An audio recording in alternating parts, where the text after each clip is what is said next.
and your topic is what are the key challenges in implementing comprehensive crew welfare programs on board the ship? So the chairs and the floor is you. Yes. So, yeah. Thank you.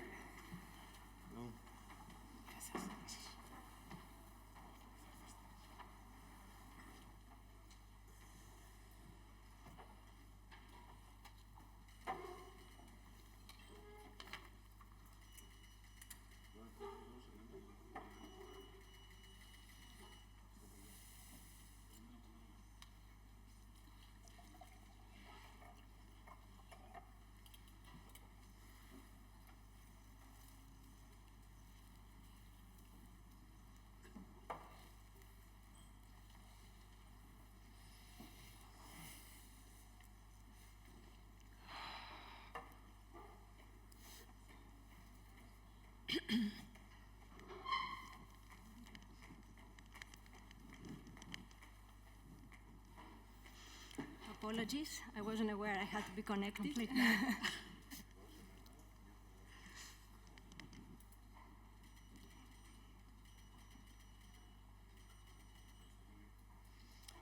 So, we're complete. Good morning, everyone. I'm Morphitou, Sales Director of KVH. It's a pleasure to be with you today as we discuss key challenges in implementing comprehensive crew welfare program on ships. It's a vital topic, both for crew well-being as well as from a competitive perspective. Industry surveys shows that approximately 3/4 of seafarers consider aspects of crew welfare, such as connectivity, as an important choosing employees. Welfare programs as a whole are also a key factor influencing crew members' employment decisions and retention. Here with me to discuss the challenges and benefits of implementing a crew welfare program are the distinguished panel of industry experts. First, we have Captain George Vlachos, a training consultant with the Mediterranean Maritime Academy, Konstantinos Oikonomou, CEO of Marine Tours, Amalia Marcou, the crew director for ENESEL Group, Captain George Papanelopoulos, Head of Venting Training and Development Department for Cyprus Sea Lines, and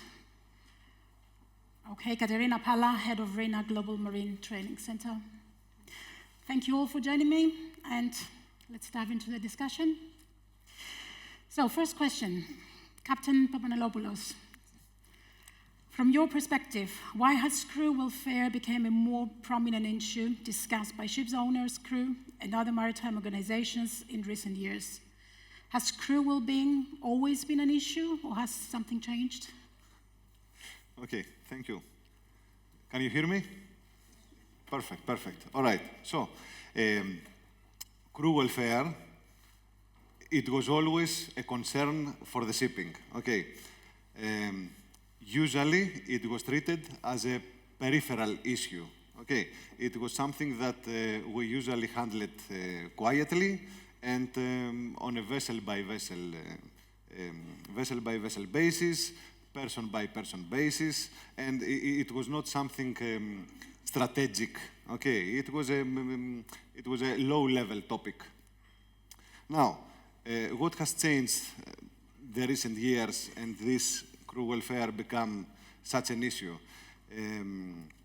The recent years changed the visibility, the urgency, and the accountability.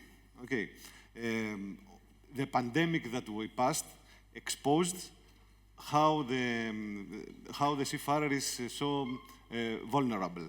Okay, and how these people stay for all these months on board the vessel without connection with their families, without connection with the outer world, and without even the basic health care.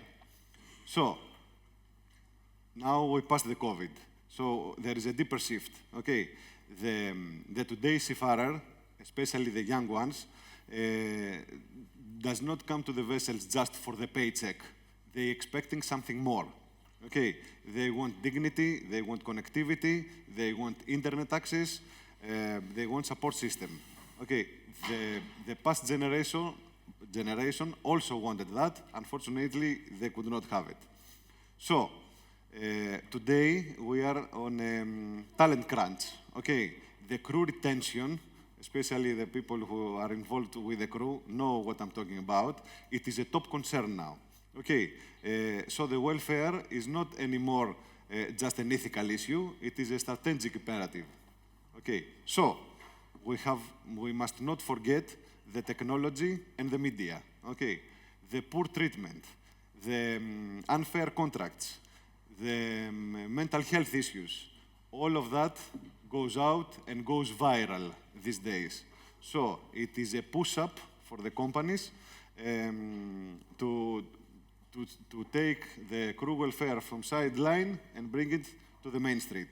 And yes, the welfare was always an issue. What is changed now? Now we are running out of excuses to ignore it. Okay, so we have to see it as a key driver of safety. Basically, performance and sustainability, not just a compliance issue. Thank you. Ms. Marcou, could you tell us from your perspective, what do you see as the key challenges to implementing a comprehensive crew welfare program on board?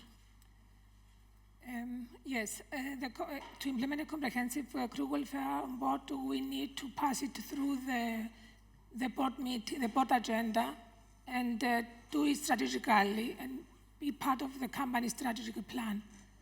Otherwise, we won't be able to have it implement as a sustainability of our industry. There are a lot of challenges to start with, especially considering the multicultural environment on board, the stigma in welfare, still in mental health stigma that still exists on board. So we need to overcome all these issues and implement a sustainable welfare program on board our ships.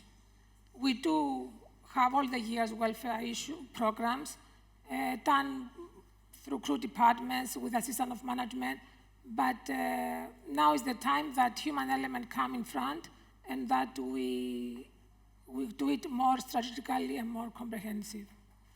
Okay. Mr. Oikonomou, this question is for you.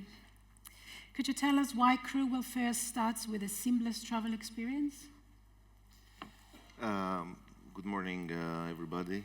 I'm really happy to be here. And I'm also really happy to see a large part of the industry, good friends and business partners in the room.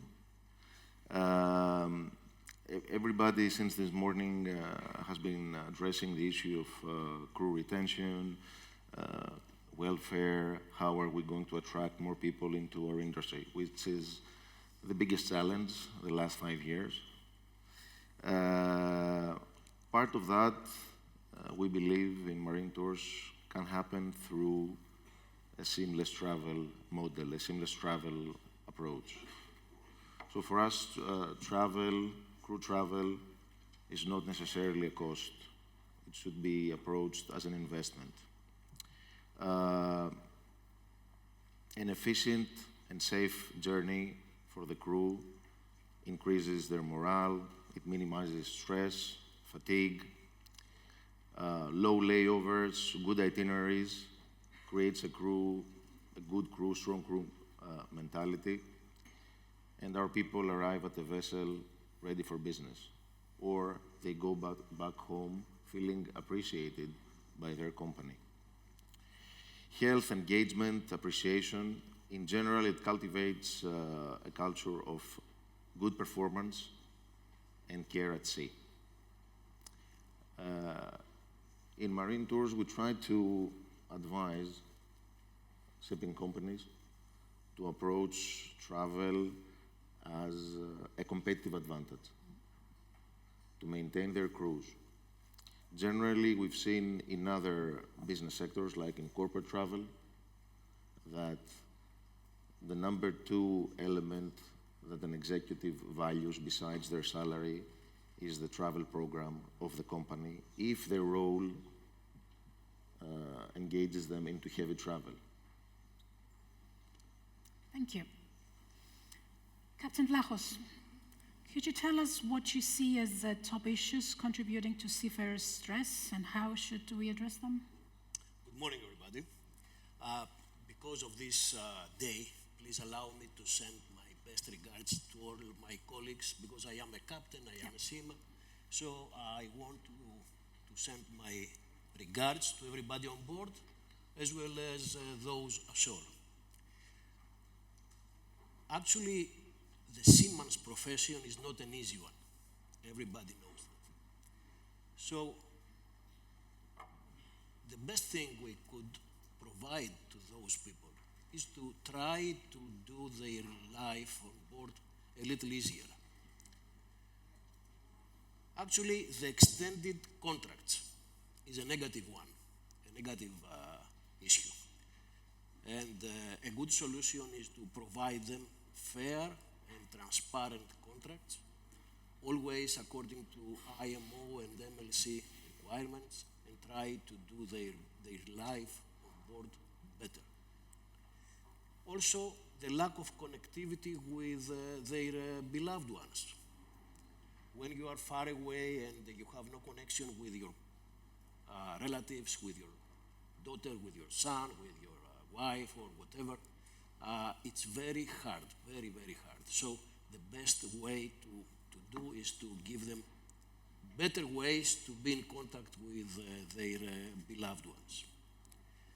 The workload and the fatigue on board, that is a very, very negative issue as well. People must get rest, people must work as humans, because the seamen are humans. They are not numbers, and they have rights. And in order to assist them, to give their best for their ship, for their company, we must to assist them to do it with a proper way.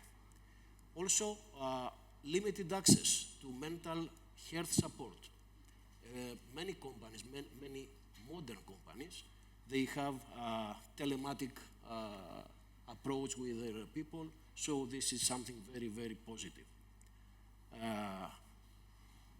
Also, another negative issue on board is the multinational crews.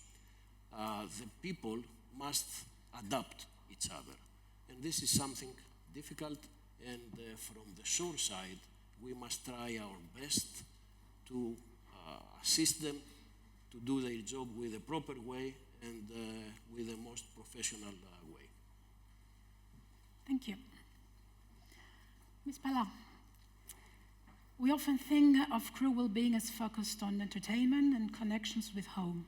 However, it seems to me that continuing education and professional development is also vital to a crew member's sense of worth, purpose, and morale, not just to their operational skills. Can you share your thoughts on that? Yes, thank you. So when we hear the word well-being, the first thing that comes to mind is Wi-Fi, internet, PlayStation, playing games on board, basketball matches, football matches, exercises, movie nights, and don't get me wrong, it's perfect. But there is another aspect in well-being that is not getting the attention that it should, and that is the feeling of growth and the feeling of belonging somewhere. Nobody wants to be stuck when the whole world is moving on. So when a seafarer has access to learning opportunities, either it's mastering a new skills for a new technology, or it's building soft skills like conflict management, communication, leadership, this changes everything, and this is something that entertainment, just entertainment, cannot provide. It is that feeling of belonging, it is a purpose. That sense that I'm not just passing my time here on Earth, but I am investing myself in myself. And that keeps the mind active, and that gives meaning to the days on board the ship. Now, if this is being provided by the own company, of the company that you belong, it gives a very powerful message. It gives a message to our seafarers that we see you, We believe in you. You're not just filling a position here. You're building a career here with us. And that trust and encouragement helps build pride to your work, loyalty to your company, and a more stronger safety and team culture on board. So yes, training is very important for the daily operations that we have to do on board, but it's also about dignity, motivation, and reminding the crew members that we see them. Because entertainment is not, because well-being is not just about entertainment, but it's that feeling that we get that we go somewhere even if we are stuck in the middle of the ocean. Thank you. Thank you.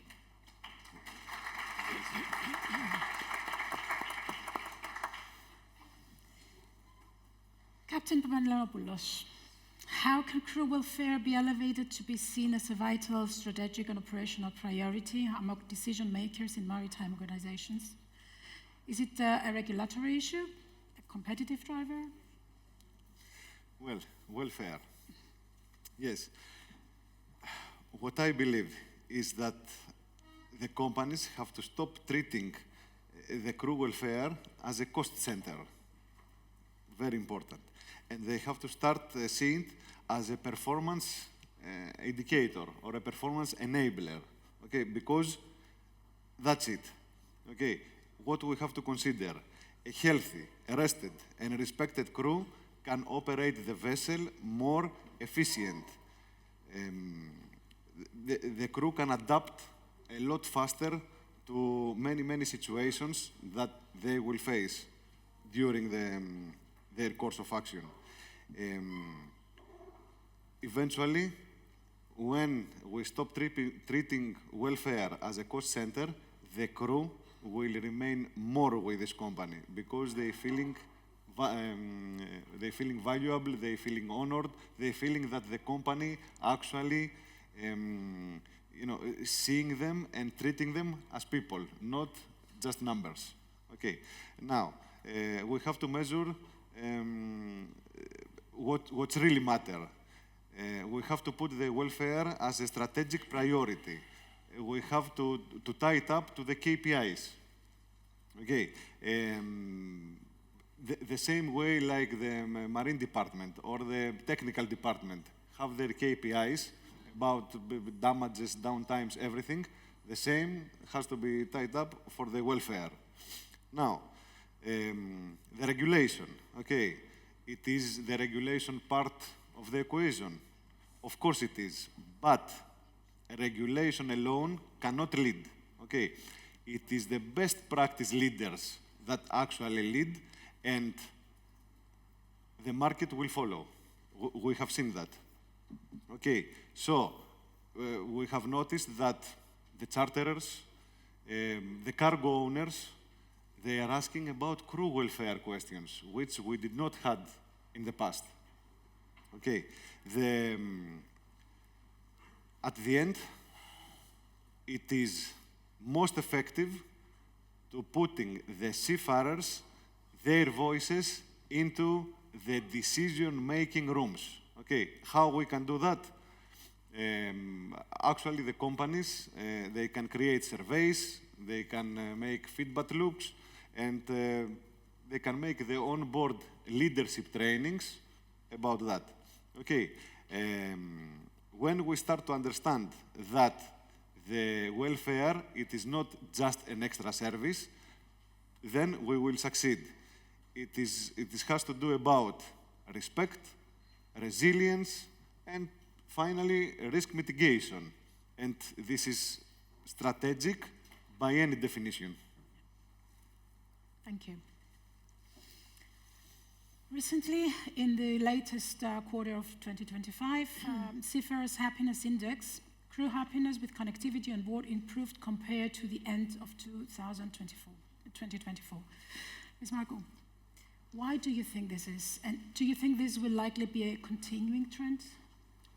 Yes, indeed. The index, the happiness index in 2025, it increased by 7.29 compared to 7.5 that it was in fourth quarter of 2024. And this is, it's a clear sign of the growing onboard digital access. The modern VSAT and the Starlink implementation on board, it improved dramatically their connectivity with home and make it very affordable, not only to officers, but also to the ratings, to contact home. It is economically affordable, it is quick, it is available in many places around the world while on board. So this is the main reason of the, from my side of view, the increase of the happiness rate. We have to, from crew side, we have to always consider that the emotional importance to connect with the people ashore is extremely important for us seafarers, and make it available and make it easy. It has immediate impact in their happiness. I do believe that it will continue because this industry continues to improve, and it's expected to improve a lot in the next future, in the near future. The satellite coverage will expand, and the price is expected to go even lower, so it will be very easy for each seafarer to contact home and have a conversation with a family or person they love. Okay. Thank you. Mr. Oikonomou, could you tell us how empowering crews through better travel arrangements impacts retention and performance? We believe a very detailed and structured travel policy will help a shipping company achieve their targets sooner and have a lot better results. Better travel arrangements is not something just for comfort. It's a strategic decision. It creates individual engagement, and it increases organizational performance. So it's something one can measure. The crew feel their time, their health, and their contribution is valued, which is very, very important. It creates a sense of recognition and appreciation, and that their company respects them. It creates an employment and employer culture which is strong, and it helps retain crews and also create a competitive advantage versus the market. It may also attract more crews in our company or in general in the field. It builds trust, loyalty, stable and resilient crews. I would like to say once more that these things may sound little, may sound generic, but from what I'm hearing since this morning and what you've been saying, I think they play a very important role. When we communicate our corporate culture to our people, it needs to be quite straightforward, quite detailed, so we can show them that we respect them and we truly value them. And seamless travel, good travel arrangements really do that. Thank you.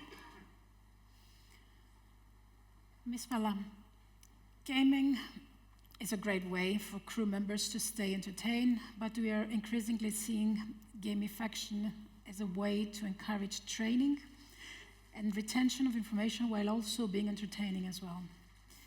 Can you speak on to how training has changed and how it benefits crew welfare and engagement? Thank you. Okay, so gaming, sorry. Gaming, the word, when we hear it, the first thing that comes to mind is passing time. Just another round of cards, just another round of video games. But now we start seeing another aspect of this gaming. How many of you have used Duolingo? Yes, that's gamification. So gamification is taking the best parts of games, points, levels, rewards, challenges, unlocking new stuff, and incorporate it into real-life situations like training. So think of Duolingo, but for the safety drills that our crew needs to do on board. And let's be honest, traditional training is it's quite dry, let's say. PowerPoints, manuals, a video if we are lucky.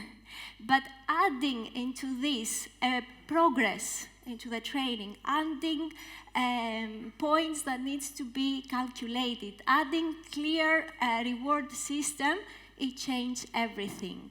It makes it much more interactive and fun.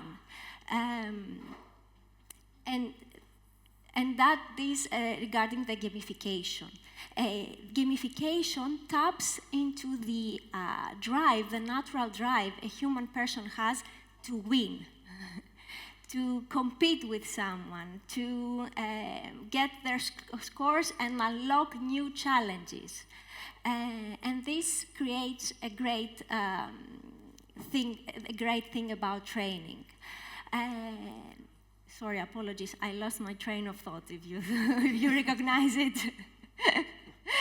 So let's take a step back and let's talk about welfare and how gaming can help with the welfare perspective. And this helps in regards because it brings fun and it brings a social energy into training. People are now talking with each other, people are now, the training and the gamification sparkles conversation, it sparkles a connection, it sparkles a friendly competition with the other person. So if we haven't changed the way we do trainings in order to incorporate gamification, we should. Because when we have an interactive training, a playful and rewarding training, people not just build their skills, but they are also building connection with someone, motivation to learn, and a sense of engagement, a sense of belonging, and a sense of being part of a greater team. Thank you. Thank you.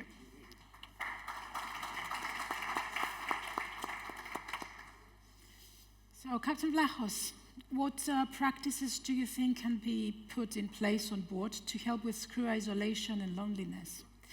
How can we educate and assist crew members into taking positive steps and behaviors so they have an investment and ownership in their own welfare? Think that we have a crew of about 20, 25 people on board. All of them have no relationship with the next one. So everybody is a separate person. Everybody is a stranger to the others. It is very difficult to bring them all together, to work together, to act together, and to have a positive output. I believe that lies with the old ones, with the more experienced ones, to help the young people. First of all, to love the profession, because it's a very, very strange and difficult profession. If you don't love it, you failed from the beginning. So the old ones, they have to attract the youngsters to the profession.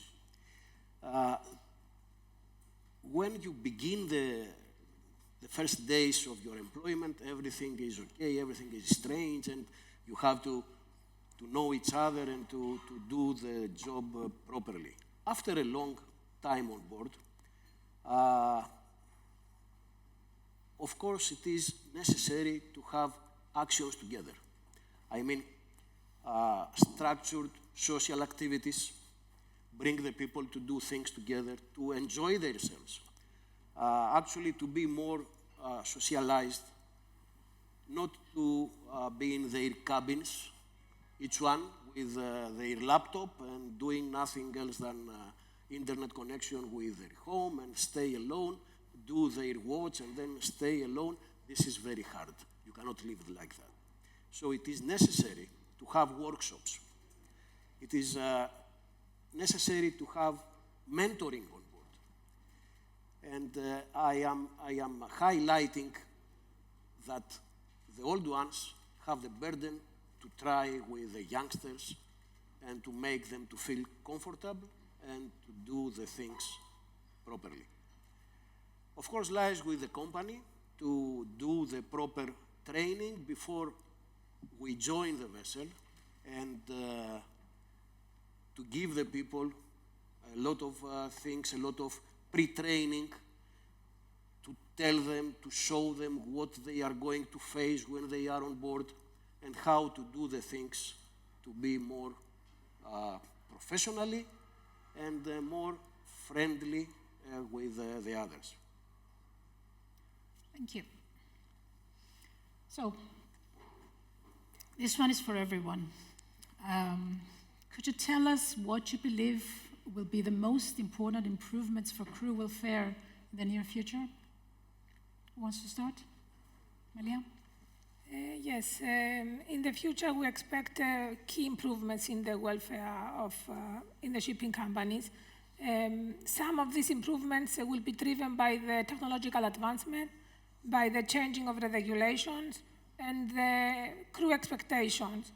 We have to consider that we are expecting a new generation coming into crew already. There are already our junior officers. They are coming with demands and different way of working or different way of approaching welfare. So these people, they will bring also the change automatically. Also, the involvement of artificial intelligence will come more into force in shipping and especially in our sector. I believe in the future it will affect the fatigue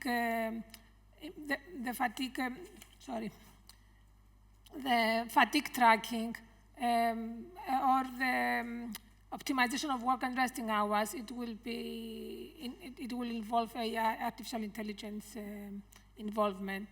So all these are changes that are expected in the near future to come, which will affect the welfare of our seafarers. Katerina, anything? So I'm very happy, as my colleagues also said before in the presentation as well, welfare is not getting treated as a checklist anymore, and it's being treated as a part of the culture of the company. So the three major shifts that I see that are happening right now and will for sure happen in the future is personalization, integration, and recognition. Personalization, we are moving away from a welfare approach, one size fits them all, one ring to rule them all. This is in the past now, and now we're giving options when it comes down to well-being and welfare. We give options about individual tailored training path, mental health support, fitness apps that we provide to the seafarers to exercise on board. Integration. Welfare, well-being is not something separate. It's something that needs to be incorporated into the daily working life. So it is not about communication, resilience, leadership as an idea, but it is about all these things during the work that we are doing. Let's stop facing well-being as a bonding activity that we do at the end of the month, or at the end of the week, or at the end of our day. And lastly, recognition, acknowledging and celebrating the people, having sessions with them about their career, transparent sessions with them about their career path that you see within your own company, feedback sessions about their performance, but real feedback sessions, so they can get their feedback and they can improve on their own. And in the end, just to conclude, what I want to say is that we need, and we are, and we will stop treating our people on board as just operators, but as human beings who have ambitions. They are facing challenges every day, and they have the right to be valued at the end of the day. This is the game changer. Thank you, Katerina. Captain, what do you have to say about this? I would like to say that everything must start from the beginning. What I mean, all companies must have a strong and in place cadetship program. Everything starts from the beginning. If you don't have cadets, you have no future. If you don't have cadets to train them and to prepare them for the seaman's life, you have a real problem. The welfare and the life on board must be according to the MLC requirements, according to the human rights, and according to the modern times we live. Internet must be of the highest speed in order to give to, especially the young ones, the possibility to be in contact and to do a lot of activities while on board. And mental health, very important. We must focus on that. We must try to assist the people on board to not feel alone. They are not alone. They always must have in mind that there are people who care for them. And we must show them in practice, not just saying words. And generally, the area in the ship must be polite, must be friendly. Everybody must have its own compartment, its own rest place. And also the contracts must be according to the human requirements. I mean, it's not the age when everybody was staying on board at 24, 36 months. This is inhuman. Now we are talking for younger generation. They have a lot of different needs than before. So the companies must focus on that and reduce the period of staying on board. This is very important. Mr. Oikonomou? Being the last to answer is always good because everyone else has said everything. I am fully aligned with Katerina, Amalia, both captains. Wanting to be realistic, I think regulation and technology will drastically change crew welfare. In the industry as a whole, not because it's a matter of will of the management, but because they have to do it. So we have to be clear on that. But I truly believe in personalization, integration, and a sense of hope that shipping companies will invest in a welfare culture, generally in a human-centric culture, as a differentiating factor to increase their competitive advantage in the market. I don't see the crew pool growing, or at least from the nationalities that are, let's say, the strong nationalities, okay? As social and economic conditions increase in all these countries, there is not a great appetite to do this job. So in order to attract people, what do? Okay, sure, you can offer them shorter contracts. Last year, to my surprise, I saw contracts increasing. I don't know why. Sure, definitely didn't have anything to do with welfare. It had to do again with the OPEX. So if we address our people that we say are the most valuable with the OPEX indicators, I don't think we're going there, where we want. And again, it's not a matter of cost. It's a matter of mindset and strategy. So if we see our crew, our people in general in the office and on board as an investment and as a true business partner, I think we're going to do great. Okay. Captain. Thank you. In the first two questions, I was the first one. This one, I will be the last one. So, pretty much, the panelists here, they said everything. Now, I am in the same page. Okay, I believe that the major improvement, it will not just be to, adding more services and more services. It must be about building a more connected, more responsive, more human-centered system around the seafarer, for the seafarer. Now, as well said, mental health support to be a standard and to be more personalized with people that you can actually call and say your problem and seek an answer or a reassurance that you have someone to call and speak 24/7, no matter what, and be able to say your problem without fearing of the consequences. As we do on land, when I can go to a psychologist, and whatever I say, it is stay with me and him. And that's very important. Secondly, connectivity should be a standard, very, very quick internet, with, of course, as the esteemed speaker said, with some restrictions for safety and security reasons. Okay, that's important.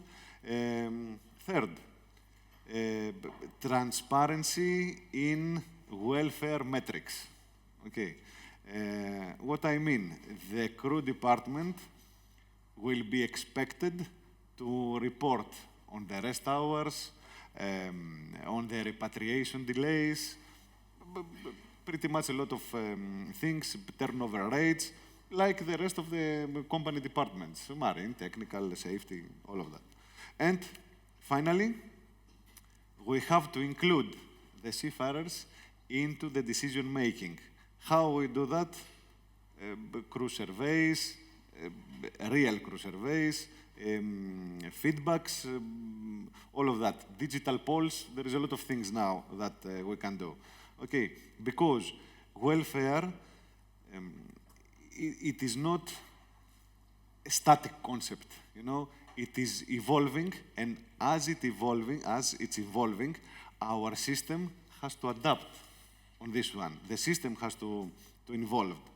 And it's not just one department's job, it's a teamwork. Okay, and we have to do that. Why? Because we have to improve the life of the people at sea, and we have to make our industry more attractive, more resilient, and more future-ready. Thank you. Do you have any questions before we close up? Yes. Let's go. Questions here? Yeah, I'll give to you. Thank you. My name is Captain Steve Blair. I'm a marine consultant and also work as a subject matter expert in competency management for shipping companies. First comment is really a little bit radical. We talk about the key challenges in implementing crew welfare programs. Should we, as an industry, look at the manner in which we employ our seafarers? At the moment, we employ seafarers on a contract basis. Everybody talks about contracts, yet when it comes to vetting inspections and TMSA inspections, we talk about crew retention ratios. How can we have a crew retention ratio when we don't employ the seafarers? We're employing them on a 4-month, a 6-month contract. Should we not employ them on a continuous service contract where they become employees of the shipping company in the same way that all the shore-based staff are employees of the shipping company? Then we can truly implement a comprehensive welfare program that's the company's own way of treating seafarers in the way they should be treated. And the second point is the work I do as a competency management specialist. By implementing competency management systems for seafarers, it gives them the opportunity to have a clear understanding of their job expectations with the organization. It helps to clearly identify learning opportunities for their development. They can see a potential career development opportunity and a roadmap for growth within the company, instead of discarding them after 6 months and hoping they come back again. It helps to lead to an improved safety culture. We talk about safety culture a lot in the industry these days. If we employ the seafarers directly, we can implement our safety culture amongst those seafarers that are employees of the organization. And it helps the seafarer increase their productivity. At the end of the day, they're more likely to work for an organization that empowers them, that looks after their welfare. The benefits for the company are it perhaps reduces competence-related incidents and accidents by having a competency management system in place. It improves uptime and increases profitability. It gives the company a strategic view of personnel capabilities and the overall talent within the organization to help them to identify people who are high potential individuals for promotion through the organization. There's many benefits that can be had through implementing a competency management system. Maybe it's a little bit radical to look at the manner in which we employ seafarers, but I think if we truly want to move towards a comprehensive crew welfare program that benefits the seafarers, it's one of the things that the industry should consider. I just wonder what the panel's view on that is. Thank you. Who wants to reply on that? I can? Yeah. I can? Yeah. Thank you very, very much. Very, very good questions. The first part, for the contracts, it is a nice system. I have seen a few companies that they have started doing it already. Actually, the company that I work for is doing it now to some key positions. Instead of giving them 4 months, 6 months, 9 months contract, they give them, let's say, an open contract, and there is a time in their time on board and their time ashore. It seems that the system is working. The people are more loyal. They have a sense of purpose. They feel the vessel as their home because they know that they're going to go to the same vessel, so they are actually care about the maintenance. They care about the people because these persons, they will see them again in next contract. Okay, maybe not exactly the next, but usually it's half and half the crew that they are going, but probably they will meet them again, they will work together again, so it gives them a purpose. Okay, which is, it is a quite nice system, this one. As said, it is already starting. I believe the companies will follow in the future about this one.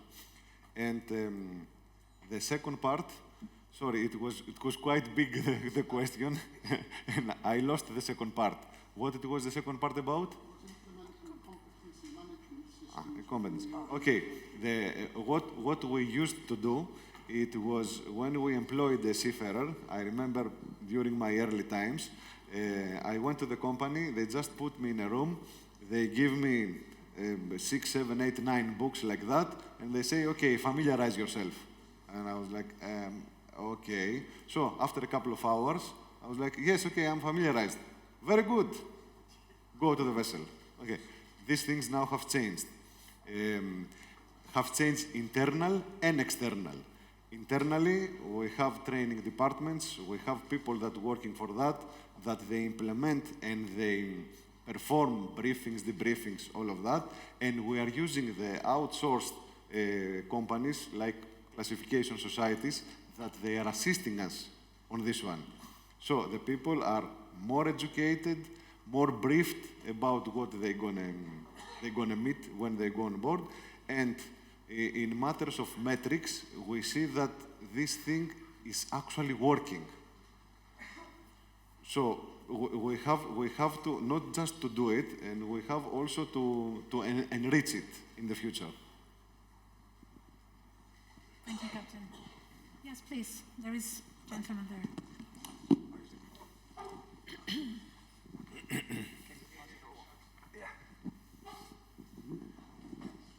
Thank you for a fantastic conference. Good afternoon, good morning to all. I'm Nikos Marmatsouris. I represent Next Maritime, which is a worldwide shipping agency. And I have 3 kids, one of which has decided to follow the shipping career.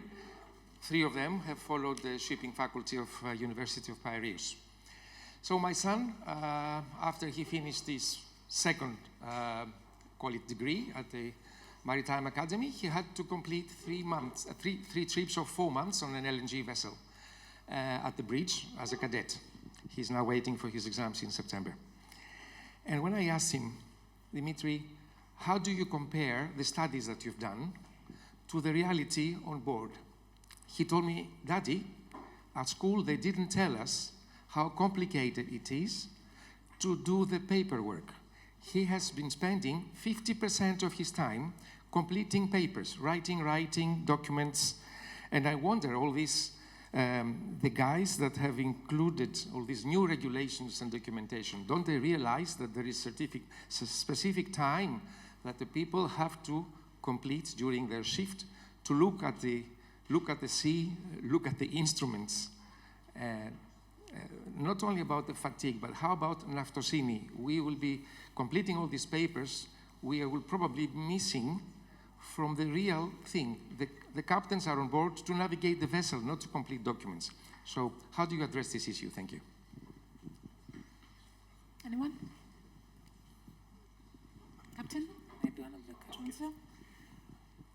Mr. Mamatsori, you are quite right. Your son extends 15% of his time filling papers. The master needs at least the 60% of his time to fill papers. How this happened? When I started 40 years ago, it was like this. It was not like this. And we had perfect time. We were loading, discharging our cargoes. Everything was going perfectly. What changed after all these 40 years? Everybody knows. People who have been either removed from the ships or they have never been on board the ship, they have created all this enormous amount of paperwork, actually, as a captain, what I believe, for nothing. We don't need so much paperwork. We use about 10 papers. At the time, we could use only one and cover everything. I have no other explanation, only this. And this lies with the ship's safety, because when you are in charge of so much paperwork, you are losing so many other important issues, such as safety, training of your crew, preparedness, preparation for your cargo discharging or loading, and all these so much important things. Just spending your time filling up papers. No good. And if I may add as well, the SMS is like, how many pages? 700? 1,000? Way too big for someone to first come in a company and be like, okay, take this, read it, familiarize yourself with. There is a huge need to minimize it. It cannot go on like this. It cannot go on that we need to read 700 pages and familiarize ourselves with all the procedures and close space sentry, painting, maintenance, lifeboats, cranes, everything. It's not possible. At the last couple of years, there is a shift to minimize it, but for instance, a company told me, we minimize it. We made it 500 pages. I was like, so yes, there is this huge need for decreasing all the bureaucracy and all the paperwork. May I? Yes, go ahead. I've never been on board, obviously. I've heard stories from Kin. I'm from Kardamila in Chios, so I have quite a few people around me in shipping. But I would just like to say, let's say that this profession, all this, it's part of the job. Filling paperwork or any other things that the crew is doing. And it's making it more challenging for them.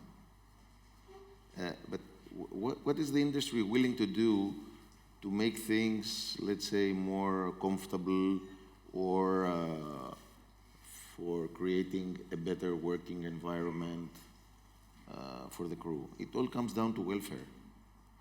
the crew welfare, because the job is very demanding. And I'm sure filling paperwork is not the most demanding part of this job. I assume other things are more demanding. So what can we do? Invest in welfare. I think that all the panel here, that's because the paperwork's not going to go away. Most probably it's going to increase or become digitalized, which is more or less the same thing.